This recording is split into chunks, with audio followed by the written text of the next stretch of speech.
Hello everyone, আজিৰ first নিউজটো হৈছে কৰিশ্মা নাথ আৰু ভাইৰেল বয়ৰ বিষয়ে। আপোনালোকে জানে যে কৰিশ্মা নাথ থিয় নামৰ কাৰণে ফেমাছ। তাৰ এটা ক্লিপ বহুত ভাইৰেল হৈ আছে, য'ত এজন ল'ৰা ছোৱালীতকৈ ভাল মাত দিয়ে। ভাইৰেল ক্লিপটো আপোনালোকে চাই লওক।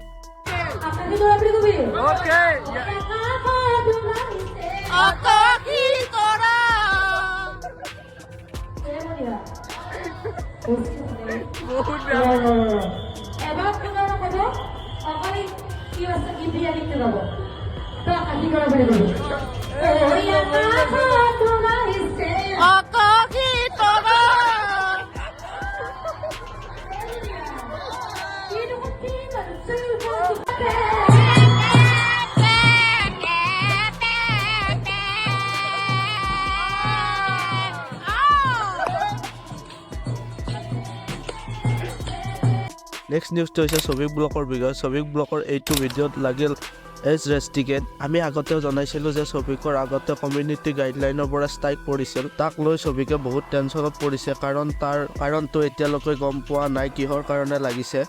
নেক্সট নিউজটো হৈছে পাপন দাৰ বিষয়ে। পাপন দাই ৰিচেণ্টলি আফ্ৰিকাত বিহু গান গোৱা দেখা গ'ল। তাৰ উপৰিও নাইজেৰিয়ান ছিংগাৰ নিনি অলাই অসমীয়া গান গোৱা দেখা গ'ল। ভিডিঅ'টো ডেছক্ৰিপশ্যনত দিম, আপোনালোকে চাই ল'ব।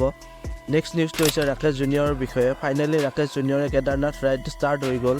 তাক লৈ ইনষ্টাগ্ৰামত এইটো পোষ্ট দিয়ে। নেক্সট ক্ৰিকেট নিউজৰ ফালে আমি আগবাঢ়িছোঁ। আপোনালোকে জানে যে হাৰ্দিক পাণ্ডিয়া ইনজিয়ৰ্ড হৈ আছে। লাষ্ট ইণ্ডিয়া নিউজিলেণ্ড মেটছতো মিছ কৰিছিল। বেড নিউজ এইটো যে হাৰ্দিকক দুখন ইংলেণ্ড আৰু শ্ৰীলংকাৰ মেটছতো মিছ কৰিব, কিন্তু চাউথ আফ্ৰিকাৰ মেটছৰ কাৰণে এভেইলেবল থাকিব।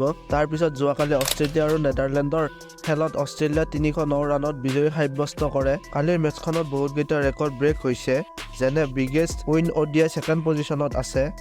মষ্ট ফাষ্টেষ্ট 100 ৱৰ্ল্ড কাপ বাই মেক্সৱেল কেৱল 40টা বলত। Most wicket in ODI World Cup, start third position with 56 wickets. Thank you for watching our video. Please subscribe.